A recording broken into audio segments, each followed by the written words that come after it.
শূন্য স্থান পূরণ করো। 50-এর ড্যাশ পার্সেন্ট সমান সমান 40, কত পার্সেন্ট হলে 40 হবে?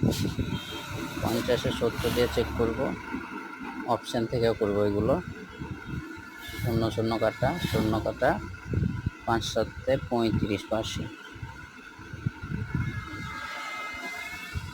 এটা হলো না, বিয়েরটা দেখবো, 60 ধরে করবো। 50-এ 60%,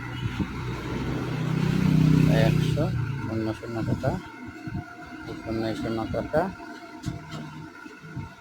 5 6 30, এটা হলো না। তাহলে এবার ডি দিয়ে করবো, অপশন ডি। 50-এর 80%, শূন্য কাটা, এই শূন্য শূন্য কাটা, 5 8 40। তাহলে অপশন ডি হলো কারেক্ট অ্যান্সার।